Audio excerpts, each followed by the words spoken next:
What's good, YouTube, and welcome to the house. I was setting up for the live stream today, still 7 o'clock Central, when suddenly hot news came up from Battles of Legend Heroes Revenge. So this set is going to try to give Dual Power a run for its money. I don't think it's quite there. I think it's going to be a little short of what Dual Power is going to offer. But of course, being in a booster pack not locked behind a $30 set, I think this will be very, very popular. And let's just go ahead and jump into it. This is insane. I have a lot of market advice to offer with this coming up. So, launching Friday, July 12th, Battles of Legend Heroes Revenge is a booster set packed with never-before-released cards from previous Yu-Gi-Oh! Anime and manga series coming to the Yu-Gi-Oh! Trading card game for the first time. The booster set will feature the public debut of number 93 Utopia Kaiser, which was previously a freaking prize card, brand new Link monsters,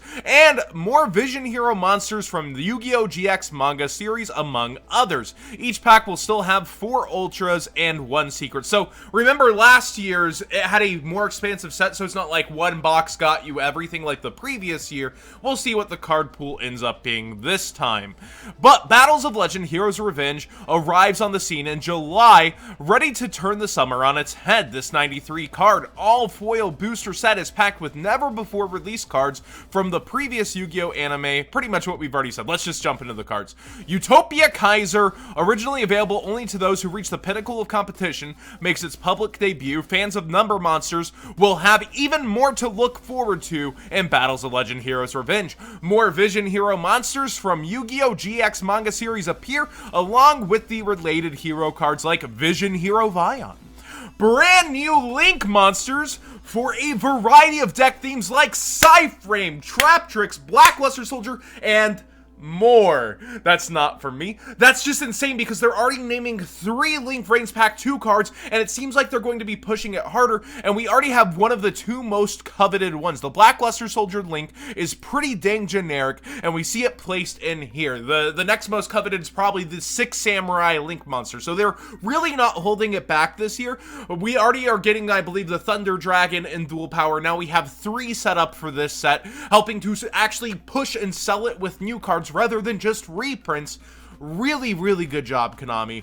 And then in-demand tournament level cards like Borrlesword Dragon, Sky Striker, Mobilize, Engage.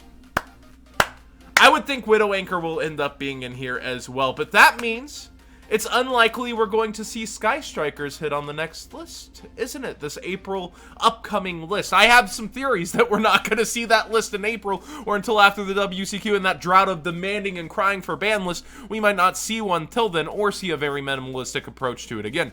Popular tournament level cards available as foils for the first time, like Dino Wrestler Prankratops, Artifact Lancia, and Summon Limit. Oh, the bottom line. The bottom line. Set content subject to change. Ooh, what a final line, though. Okay, so besides this final line, there's a lot of reasons not to just start panic selling right now. And we can look at just last year for the history. Remember Link Rebo? Remember how insane the pricing was? And let me actually switch real quick to the Market Watch view. Remember how Link Rebo was tanking real hard at the announcement of its reprint, and then it turns out people need this for the WCQ. And then it goes back up, and then after the WCQ back down. And now the Ultra Rare actually is holding relatively well value overall because it's a jump promo, and the common has been up there too. But my point being is, Battles of Legend, its release date, for the first time in Battles of Legend history, falls after the WCQ, instead of offering coolant on cards beforehand, such as, remember how great that was for Trickstar Reincarnation and getting value out of that for playing that at the WCQ? Yeah, so this time, the market's already going to be crashing on secondary values. The road to the WCQ and the WCQ is over. We've said this before on the channel. The moment that round 1, it's time to duel, goes, that's the sound of prices falling. That's the sound of the market crashing. That's the sound of, man, I don't have regionals to play for a while. Man, there's not another YCS like really set up. Now, there is Fort Worth. There actually is a pretty good string of announcements set up currently, but at the same time, it's just that you don't know when the next list is going to drop. You don't know how long these cards are good for. This could be Sky Striker's Engage last hurrah. You get a couple weeks to play with her at local like Zodiacs. That could be it. But until the WCQ, there's going to be a line in the sand. There's going to be heels dug in. And these cards are going to be trying to retain value. They're going to have the panic sellers go. And then it's going to form a line somewhere until that round one of the WCQ. The vendors, they're going to be buying these cards for dirts. They don't expect to be able to sell your deck for anything too significant right after the event is done or whenever you O3 scrub out. Don't be expecting that to get your value then. If you want value, you do sell before the WCQ, but you also have to have your deck for the WCQ, and Link Rebo is a very important reminder of this as what happened last year. So when we look at cards like Sky Striker, Mobilize, Engage, currently 45, where do we realistically expect it to fall from this news? With the reprints being after July, and also subject to change, where do you realistically see it suddenly nosediving to? Where do you see Borrlesword Dragon? I don't think I have that pulled up. Actually, maybe I do. Yeah, Borrlesword Dragon. Where do you see this card realistically falling from 85? Maybe towards 60, where Crystal Wing once held its price, even though it wasn't as played as much in the meta? Do you see it falling that much? I almost don't. I almost think like, yeah, maybe the week before when you can't get mail-in anymore for the WCQ, that's when you start seeing like people panic sell and start to really throw this off and make their decisions ahead of time. But how good of deals do you think this is going to get before that?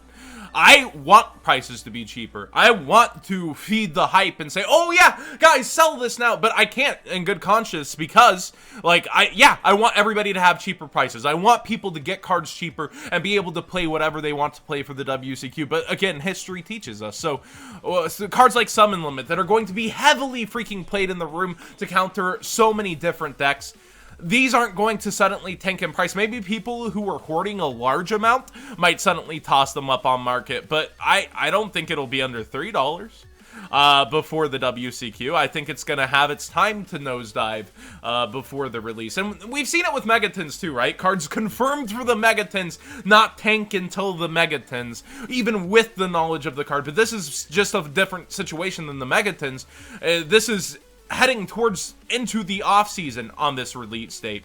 Vision Hero Vion is more of an example of a card I could see tanking sooner than later, because not a lot of people are planning to play Vision Hero Vion at the WCQ. The Dark Warrior engine's kind of really hurt for what it used to be, and I don't see people leaning on the crutch of Vion competitively as much anymore. So this is the example of one of the mentioned reprints I could see saying, hey, get rid of this if you're not playing it at the WCQ. That goes for really any card, actually. If you're not playing it at the WCQ, get rid of it. But even if you were like considering it, I think you'll have an option to pick up Vion cheaper later before the reprint happens. So yeah, there's kind of this duality in the announcements of some cards are going to really hold in the sand. Some cards are going to tank on announcement as we get leaks. And overall, Konami, it's your freaking year. I keep saying this on these product releases, but yo, you put the prize card back in here like Minerva, you know, the first time.